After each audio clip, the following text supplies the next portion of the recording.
Hello students.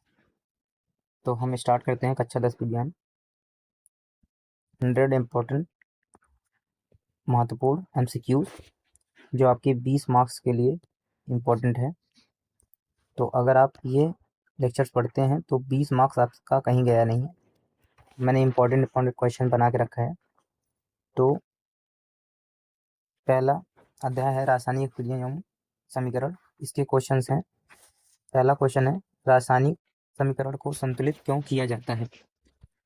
तो अपक्रिया तेज करने के लिए या फिर द्रव्यमान संरक्षण के नियम के कारण, रंग बदलने के लिए, ऊष्मा उत्पन्न करने के लिए। तो हम जानते हैं द्रव्यमान संरक्षण के नियम के कारण ही रासायनिक समीकरण को संतुलित किया जाता है। अगला क्वेश्चन है CaO H2O।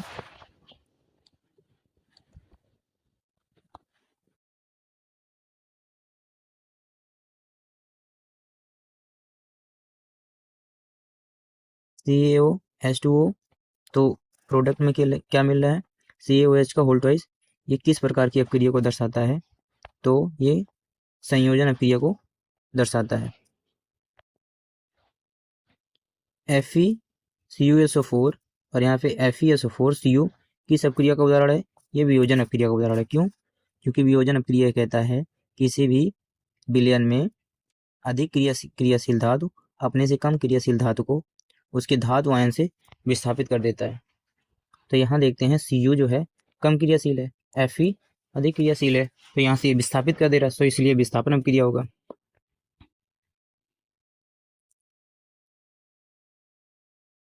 यहाँ पे देखते हैं चौथा CaCO3 रिएक्शन में मिल रहा है हमें प्रोडक्ट में CaO CO2। यहाँ देखो एक प्रोडक्ट टूट रहा है, सो इसलिए ये वियोजन अपक्रिया कहलाएगा। जंग लगना किस प्रकार की अपक्रिया को दर्शाता है, अपचयन, ऑक्सीकरण, उदासीनीकरण, संयोजन।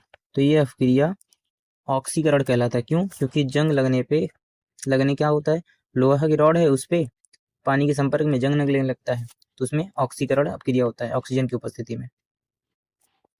श्वसन है उष्माशोषी, उष्माक्षेपी, वियोजन, विस्थापन। दोस्तों हम जब सांस लेते हैं तो उष्मा निकलती है, इसलिए ये उष्माशोषी अपक्रिया है। श्वसन में कौन सी गैस निकलती है, तो ये बहुत इजी क्वेश्चन है, CO2 कार्बन डाइऑक्साइड। जलीय CuSO4 का रंग कैसा होता है, कॉपर सल्फेट का रंग कैसा होता है दोस्तों, तो ये नीला होता है। ऑक्सीकरण में होता है इलेक्ट्रॉन ग्रहण, इलेक्ट्रॉन त्याग, न्यूट्रॉन त्याग, प्रोटॉन ग्रहण। तो इसमें इलेक्ट्रॉन का त्याग होता है ऑक्सीकरण में। हम जानते हैं रेडॉक्स अपक्रिया में दोस्तों दो घटनाएं होती है, एक ऑक्सीकरण और एक अपचयन। तो अपचयन में क्या होता है, इलेक्ट्रॉन का जुड़ता है और ऑक्सीकरण में इलेक्ट्रॉन निकलता है। अपचयन का अर्थ है, अभी बताते हैं, ऑक्सीजन का हटना। अब हम अध्याय 2 पे आ जाते हैं, अम्ल क्षार, क्षारक एवं लवण। 11 से 20 क्वेश्चन के बीच में। पीएच स्केल की सीमा क्या है, तो 0 से 14। सबसे अधिक पीएच क्या है, तो 1। जितना नीचे आएगा 7 पॉइंट होते हैं 0 से, यहाँ पे 0 to 7 और 7 से 14। तो इधर जितना आएगा वो अम्लीय ज़्यादा रहता है। बेकिंग सोडा का रासायनिक सूत्र NaHCO3, sodium by carbonate. Plaster of Paris का सूत्र CuSO4 इंटू हाफ H2O। धावन सोडा का सूत्र Na2CO3.10H2O। दांतों की सड़न pH पर शुरू होती है, किस मात्रा पे शुरू होती है, 6 पे, नहीं दोस्तों 5.5 पे। चींटी के डंक में होता है, तो चींटी के डंक में फॉर्मिक एसिड होता है। अम्ल क्षार की अपक्रिया को कहते हैं उदासीनी अपक्रिया। जब अम्ल क्षार एक दूसरे से अपक्रिया करते हैं तो उदासीन बनाते हैं, इसीलिए हम उसे उदासीनी अपक्रिया कहते हैं। नींबू का रस होता है क्षारीय होता है, अम्लीय होता है, उदासीन होता है, लवणीय होता है। तो आप जानते हैं दोस्तों नींबू का रस कैसा होता है, अम्लीय होता है। चूना पानी है, चूने का पानी कैसा है, अम्ल है, क्षार है, लवण है, उदासीन है, तो क्षार है। अब हम देखते हैं अध्याय 3 धातु एवं अधातु। सबसे अधिक क्रियाशील धातु कौन सा है दोस्तों, तो सोडियम। सोडियम सबसे क्रियाशील धातु है। समानतः धातुएं होती हैं भंगुर, उष्मा के कुचालक, चमकीली, गैसीय। तो समानतः धातुएं चमकीली होती हैं। धातु का सर्वोत्तम चालक है Cu, Fe, Al, Ag। तो Ag बोलते हैं अर्जेंटीना में, यानी कि। अधातु का उदाहरण सोडियम, मैग्नीशियम, सल्फर, एल्युमिनियम। तो अधातु इसमें सल्फर है। अधातु क्या होते हैं, अधातु वे होते हैं जो इलेक्ट्रॉन त्यागने की प्रवृत्ति रखते हैं। सॉरी, क्वेश्चन नंबर 24 अधातु का उदाहरण सोडियम, मैग्नीशियम, सल्फर, एल्युमिनियम। तो ऑप्शन नंबर सी अधातु वे होते हैं जो इलेक्ट्रॉन ग्रहण करने की प्रवृत्ति रखते हैं, इलेक्ट्रॉन ग्रहण करके एरोडायन बनाने की प्रवृत्ति रखते हैं, उन्हें हम अधातु कहते हैं।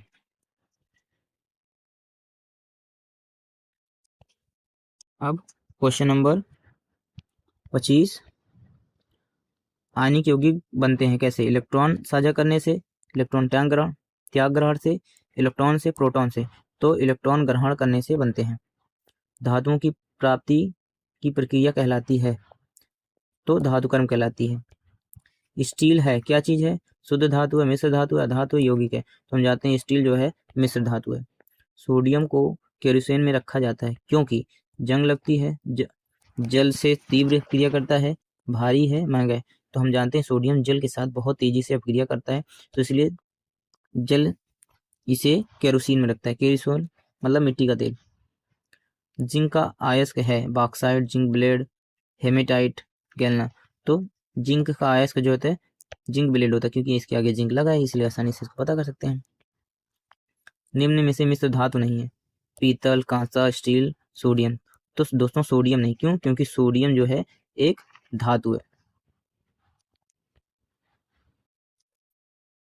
अध्याय 4 कार्बन एवं उसकी यौगिक। कार्बन की संयोजकता कितनी होती है दोस्तों, कार्बन की संयोजकता 4 होती है।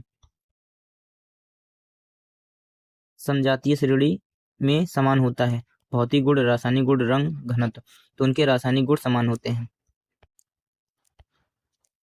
अल्कोहल का प्रक्रियात्मक समूह, अल्कोहल मतलब OH समूह, प्रक्रियात्मक समूह को यही कहते हैं OH समूह। तो ये है OH समूह। ये CHO, ये CO कीटोन का है, और ये कार्बोक्सिलिक एसिड सिरका है, फॉर्मिक अम्ल, एसिटिक अम्ल, साइट्रिक अम्ल या फिर लैक्टिक अम्ल। तो ये एसिटिक अम्ल है। सामन बनते हैं अम्ल प्लस जल से, वसा प्लस क्षार से, तेल प्लस अम्ल से, लवण प्लस जल से। तो ये किससे बनते हैं, वसा और क्षार से। साबुन कठोर जल में प्रभावी नहीं होते हैं क्योंकि झाग नहीं बनता है, अवक्षेप नहीं बनता, रंग नहीं बदलता, जल उपलब्ध नहीं होता, तो इसमें अवक्षेप नहीं बनता। अपमार्जक कठोर जल में काम नहीं करते, काम करते हैं, जल जाते हैं, टूट जाते हैं। तो अपमार्जक काम नहीं करते कठोर जल में। इथेनॉल का सूत्र क्या है इसमें से, CH3OH, C2H5OH, C2H6, CH4। तो इसमें से C2H5OH। कार्बन यौगिक की अधिकता का कारण है बड़ा आकार, चतुर संयोजकता, भारी तत्व, रंग। तो दोस्तों कार्बन की जो अधिकता है उसके चतुर संयोजकता के कारण, क्योंकि उसके पास 4 संयोजकताएं होती हैं। एस्टर की गंध होती है तीखी, फल जैसी, कड़वी, गैसीय। तो उसकी फल जैसी सुगंध होती है एस्टर की। अध्याय 6 जैव प्रक्रम। प्रकाश संश्लेषण होता है माइटोकॉन्ड्रिया में, क्लोरोप्लास्ट में, नाभिक में, राइजोबियम में। तो क्लोरोप्लास्ट में होता है। क्लोरोप्लास्ट को हिंदी में बोलते हैं पर्णहरित। प्रकाश संश्लेषण में प्रयुक्त gas O2, CO2, N2, H2, तो प्रकाश संश्लेषण में CO2 गैस जरूर होती है जो हम लोग छोड़ते हैं श्वसन के समय। पाचन का अधिकांश भाग होता है आमाशय में, मुख, गुहा में, छोटी आंत में, बड़ी आंत में। तो पाचन का मुख्य अधिकांश भाग छोटी आंत में होता है। मानव हृदय में कक्ष होते हैं, कितने चैम्बर? 4 चैम्बर होते हैं। श्वसन का मुख्य अंग है हृदय, फेफड़ा, यकृत, गुर्दा। तो श्वसन का मुख्य अंग है फेफड़ा, क्योंकि फेफड़े में वायु आती है। नेफ्रॉन संबंधित हृदय से, फेफड़े से, गुर्दे से, मस्तिष्क। तो नेफ्रॉन संबंधित है गुर्दे से, गुर्दे में ही नेफ्रॉन पाए जाते हैं। गुर्दे की छोटी इकाई को ही नेफ्रॉन बोलते हैं। पित्त रस बनता है अग्नाशय में, आमाशय में, यकृत में, आंत में। तो पित्त रस कहाँ बनता है दोस्तों? यकृत में। रक्त का शुद्धिकरण होता है यकृत में, फेफड़े में, गुर्दे में, हृदय में। तो रक्त का जो शुद्धिकरण होता है वो गुर्दे में होता है। गुर्दा हमारा फिल्टर का काम करता है। एरोबिक श्वसन में अधिक ऊर्जा मिलती है क्योंकि नंबर ए CO2 बनती है, नंबर 2 पूर्ण ऑक्सीजन होता है, जल बनता है, उष्मा निकलती है। तो पूर्ण ऑक्सीजन ऑक्सीकरण होता है। प्रकाश संश्लेषण का उपपाद है। प्रकाश संश्लेषण में क्या मिलता है? CO2 मिलता है, O2 मिलता है, N2 मिलता है, H2। तो प्रकाश संश्लेषण के समय में O2 गैस मिलती है जो हमारे लिए, ह्यूमन प्रणाली के लिए आवश्यक होती है। अभ्यास 7, नियंत्रण एवं समन्वय। सोचने का कार्य करता है medulla, cerebellum, cerebrum, spinal cord. सोचने का काम सेरिबेलम करता है। ये हमारे मस्तिष्क के भाग हैं दोस्तों, मेडुला, सेरिबेलम। संतुलन बनाए रखने के लिए कार्य करता है सेरिबेलम, मेडुला पोन्स। तो सेरिबेलम हमें संतुलन बनाए रखने में काम करता है। तंत्रिका कोशिका कहलाती है न्यूरॉन, नेफ्रॉन, एल्वियोली, एक्सॉन। तो इसको हम न्यूरॉन बोलते हैं। तंत्रिकाओं के समूह इकाई को न्यूरॉन्स बोलते हैं। अब प्रतिवर्ती क्रिया नियंत्रित होती है मस्तिष्क से, हृदय से, स्पाइनल कॉर्ड से, गुर्दे से। तो प्रतिवर्ती क्रिया स्पाइनल कॉर्ड से नियंत्रित होती है। पादप hormone insulin, thyroxine, auxin, adrenal. तो ऑक्सिन इंसुलिन नियंत्रित करता है रक्तचाप को, शर्करा को, हृदय गति को, श्वसन को। तो ये शर्करा को हमारी बॉडी में कंट्रोल करता है इंसुलिन। हार्मोन स्रावित होता है। हार्मोन कहाँ स्रावित होता है? तंत्रिकाओं से, ग्रंथियों से, कोशिकाओं से, रक्त से। तो हार्मोन कहाँ से? ग्रंथियों से स्रावित होता है। एड्रेनलिन कहलाता है वृद्धि हार्मोन, आपातकालीन हार्मोन, पाचन हार्मोन, लैंगिक हार्मोन। तो ये आपातकालीन हार्मोन कहलाता है। पादप हार्मोन परिवहन होता है रक्त से, जाइलम फ्लोएम से, तंत्रिकाओं से, शिराओं से। तो आंसर है जाइलम फ्लोएम से पादप हार्मोन में परिवहन करते हैं। ये जल, पानी, जल और खनिज पदार्थों का परिवहन करते हैं पौधों में, जाइलम फ्लोएम। तंत्रिका आवेग की दिशा होती है डेंड्रॉइड कोशिका शरीर, एक्सॉन डेंड्रॉइड से, या कोशिका शरीर डेंड्रॉइड से। तो आंसर है डेंड्रॉइड से, कोशिका शरीर और एक्सॉन से। अध्याय 8, जीव जनन कैसे करते हैं? लैंगिक जनन का उदाहरण है द्विखंडन, निषेचन, परागकण, बीज निर्माण। तो द्विखंडन लैंगिक जनन का। अमीबा में जनन होता है बहुखंडन, मुकुलन, द्विखंडन, बीजाणु। तो द्विखंडन विधि से। ईस्ट में जनन होता है द्विखंडन, मुकुलन, खंडन, बीजांड। तो ईस्ट में मुकुलन विधि से होता है। मानव में निषेचन होता है गर्भाशय में, अंडाशय में, फैलोपियन नलिकाओं में, योनि में। तो आंसर फैलोपियन ट्यूब में। नर जनन कोशिका है अंडाणु, शुक्राणु, परागकण, बीजाणु। तो शुक्राणु। मादा जनन कोशिका है शुक्राणु, अंडाणु, बीजाणु, परागकण। तो अंडाणु। पुष्प का मादा जनन अंग है पुंकेसर, स्त्री केसर, दल, बाह्यदल। तो स्त्री केसर पुष्प का मादा भाग है। परागगण का अर्थ है निषेचन, परागकणों का स्थानांतरण, बीज निर्माण, भ्रूण। तो आंसर है बी। जनन स्वास्थ्य संबंध है खेलों से, सुरक्षित जनन से, रोगों से, पोषण से। तो सुरक्षित जनन से।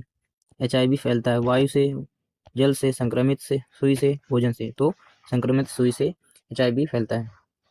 अध्याय 9, आनुवंशिकता के नियम दिए डार्विन, लैमार्क, मेंडल, वाटसन। तो मेंडल ने अनुवांशिकता के नियम दिए हैं। मेंडल के प्रयोग गेहूं पर, मटर पर, चावल पर कि मक्का पर? तो मेंडल का जो प्रयोग हुआ था मटर पर हुआ था। मानव में लिंग निर्धारण होता है माता पिता से, दोनों से, पर्यावरण से। तो लिंग निर्धारण पिता से होता है। पुरुष का गुणसूत्र होता है XS, XYY, XY, XO। तो पुरुष में जो गुणसूत्र होता है XY होता है। जैव विकास का अर्थ है वृद्धि, रोग, समय के साथ परिवर्तन या मृत्यु। तो समय के साथ परिवर्तन। अवतल दर्पण होता है बाहरी ओर मुड़ा, अंदर की ओर मुड़ा कि समतल पारदर्शी? तो अंदर की ओर मुड़ा होता है। उत्तल दर्पण प्रयोग होता है दाढ़ी बनाने में, रियर व्यू में, माइक्रोस्कोप में कि टेलीस्कोप में? तो रियर व्यू मिरर में।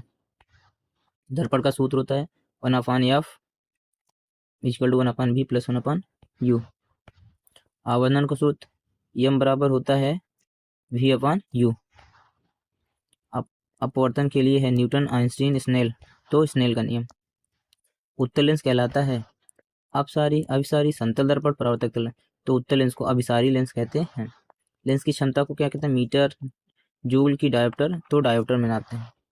मानव नेत्र प्रकाश संवेदनशील भाग कॉर्निया, रेटिना, आइरिस, पुतली। तो क्या है? रेटिना का संवेदनशील भाग होता है मानव की नेत्र।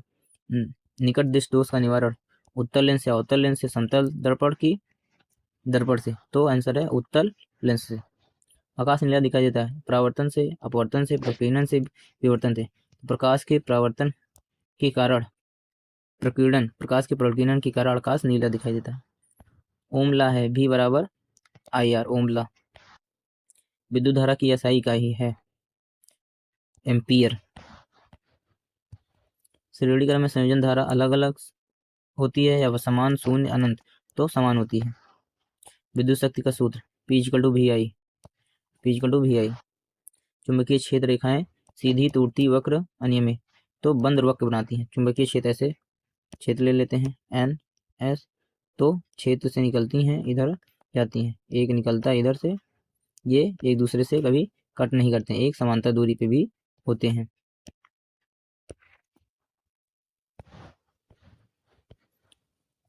फ्लेमिंग का बाएं हाथ का नियम संबंधित। जनित्र मोटर प्रतिरोध धारा? तो मोटर से। विद्युत जनित बदलता है तो विद्युत को यांत्रिक शक्ति में कि यांत्रिक की विद्युत में, उष्मा को विद्युत में, रासायनिक उष्मा को। तो विद्युत जनित जो होता है यांत्रिक ऊर्जा को विद्युत ऊर्जा में परिवर्तित करता है। खास श्रृंखला की शुरुआत होती है उपभोक्ता से, अपघटक से, उत्पादक से, परजीवी। तो उत्पादक से खास श्रृंखला की शुरुआत होती है। ओजोन परत बचाती है IR किरणों से, UV किरणों से कि X किरणों से, गामा किरणों से? तो जो ओजोन परत होती है UV किरणों से बचाती है। परिवर्तन में ऊर्जा का प्रवाह होता है चक्रीय, द्विदिशीय, एक दिशीय, स्थिर। तो परिवर्तन में ऊर्जा का जो प्रवाह होता है एक दिवसीय होता है। अपघटक होते हैं पौधे, शाकाहारी, मांसाहारी, बैक्टीरियम, फंगस। तो बैक्टीरियम, फंगस अपघटक होते हैं। पारितंत्र का जैव घटक है जल, मिट्टी, पौधे, ताप। तो आंसर है पौधे पारितंत्र के जैव घटक हैं। जैव अपघटन का कार्य करते हैं शाकाहारी उत्पाद, अपघटक, परजीवी। तो अपघटक करते हैं। पर्यावरण संरक्षण का मुख्य उद्देश्य संसाधनों का नाश, संतुलित बनाए रखना, प्रदूषण करना, औद्योगिकरण। तो संतुलन बनाए रखना ही पर्यावरण का संरक्षण का मुख्य उद्देश्य है। हमारा पर्यावरण अध्याय संबंधित है केवल पौधों से, केवल जानवरों से, जीव जैव दोनों से? तो केवल मनुष्य। तो हमारा जो पर्यावरण है जीव अजीव दोनों से संबंधित है। तो आशा करता हूँ दोस्तों ये वीडियो आपको पसंद आया होगा। अगर आप इस क्वेश्चन को पढ़ लेते हो तो आपके 20 क्वेश्चन कहीं गए नहीं है, जो ऑप्शनल आते हैं आप उसको कर डालेंगे। धन्यवाद। ज़्यादा से ज़्यादा शेयर कीजिए और सब्सक्राइब कीजिए।